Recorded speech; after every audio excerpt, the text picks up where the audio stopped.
Je vais te dire un mot et après on fait le débat, si tu veux bien, parce que Gérald a dit quelque chose d'extrêmement important. À travers ce dossier, vous avez vu que nous avons la capacité d'asseoir autour d'une table des gens avec des intérêts ou des passions radicalement différentes et de faire en sorte que tous convergent vers l'intérêt commun. La plage, on a les kitesurfers, les naturistes, les VLL, les VNM, tout le monde se côtoie, tout le monde se respecte, tout le monde a sa place, tout le monde gardera sa place. Il y a des ganivelles qui protègent les dunes avec des espèces rares, tout le monde a sa place sur la plage, tout le monde a sa place en mer. Dans les étangs de Villepé, tu l'as dit, on a assis autour de la même table les chasseurs et les protecteurs des espèces. Ça a été long, ça a été dur. Mais moi, je ne suis pas peu fier qu'avec Gérald, nous ayons créé tous les deux l'association des amis des étangs de Villepé. Dans mon bureau, tous les deux. Et nous avions à l'époque choisi Madame Sevestre pour lui demander si elle voulait bien, parce qu'elle était un chef de file en matière de protection de l'environnement et des associations, et elle avait accepté. Après, on a d'autres élus qui aiment bien vampirer ce qui marche bien, qui sont arrivés, mais c'est pas grave. Mais on a créé ça. Et pourquoi on est à réussir à les convaincre? Et j'insiste là-dessus, parce que, vous le savez, je suis un grand protecteur des espaces naturels et des espèces. Mais je parle, et j'ai assis à la table, et j'ai beaucoup collaboré avec les chasseurs, comme tu l'as fait, parce qu'on leur doit quelque chose dans ce combat-là. C'est que si nous n'avions pas eu de chasseurs, aussi bien dans les étangs de Villepé que dans l'Estérel, qui d'abord s'étaient battus pour défendre leur territoire de chasse, nous n'aurions pas pu par la suite en faire des territoires protégés. L'Estérel, s'il n'y avait pas eu des chasseurs, serait mité par l'urbanisme, comme ça l'est dans les Alpes-Maritimes.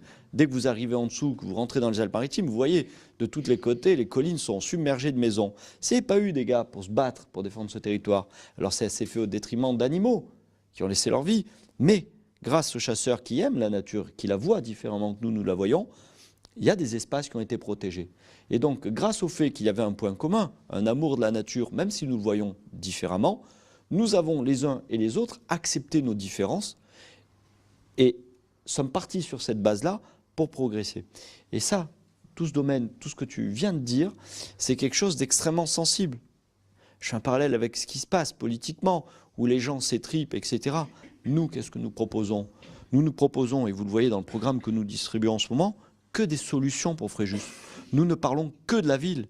Et nous assoyons autour de notre charte, autour de notre programme, tous ceux qui veulent collaborer à l'avenir de la ville. Et pas à l'avenir d'un candidat à la présidentielle, etc.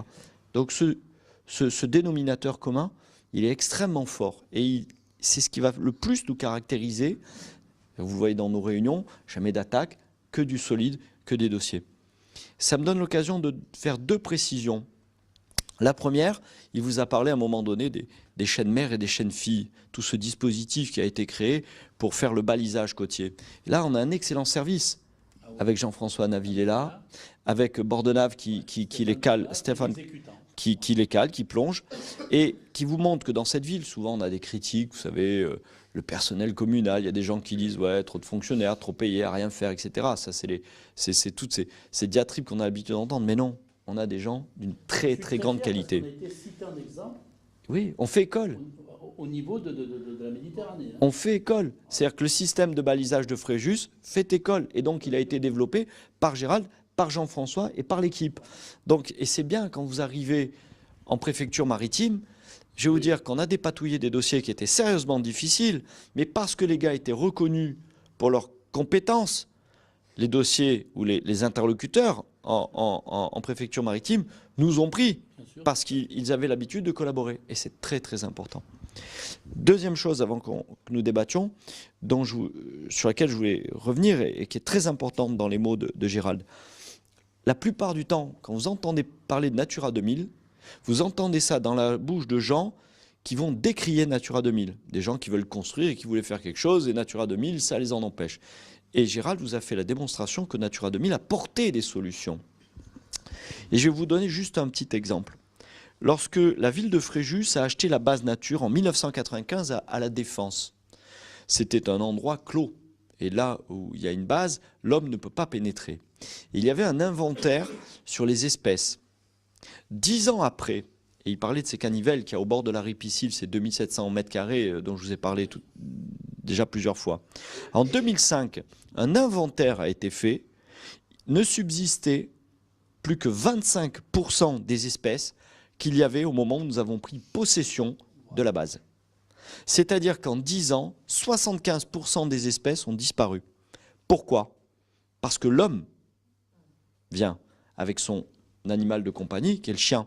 Et le chien, vous savez, il cherche au sol et il déniche. Et vous savez que la plupart des oiseaux nichent au sol. Et donc, à cause de l'homme, et c'est pour ça que dans les parcs nationaux, vous allez dans le Mercantour, même en laisse, les chiens sont interdits. Donc, à cause de ça, on a perdu des espèces.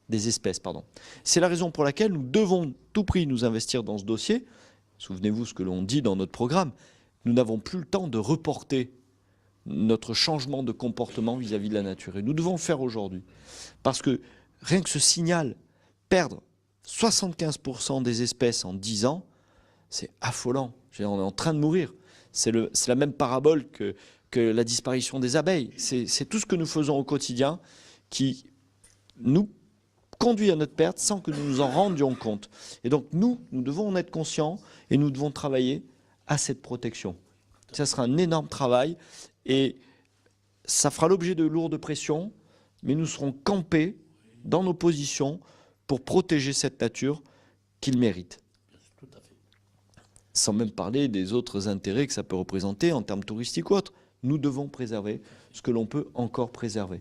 Et ça, je tenais à le dire parce que tu as abordé donc, ce sujet Natura 2000 sous son angle de protection. Et c'est ce qu'il y a de plus beau. Et ça me fait faire un parallèle sur les gens qui, à un moment donné, peuvent être antagonistes et qui finalement finissent par être réconciliés. Je vous disais donc que la base, quand elle était militaire, était le plus bel espace naturel. Les écologistes sont souvent antimilitaristes. Mais les écologistes, à force du temps, se sont rendus compte que tous les espaces naturels, les espaces militaires, étaient des espaces naturels remarquables. Le camp de Canjuers est un espace exceptionnel, avec une faune exceptionnelle. Les îles du Levant sont un espace exceptionnel, avec une faune exceptionnelle. Donc ça veut dire que ces sujets-là sont capables à des gens pourtant bien braqués chacun dans leur ligne, d'arriver à remettre en cause leurs préjugés et écouter les autres et regarder différemment.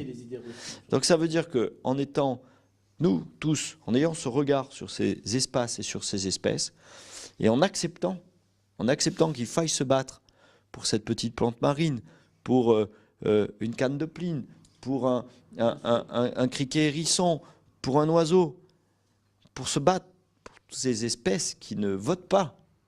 Nous faisons en fait quelque chose d'énorme, non mais c'est important, nous faisons quelque chose d'énorme pour nous-mêmes.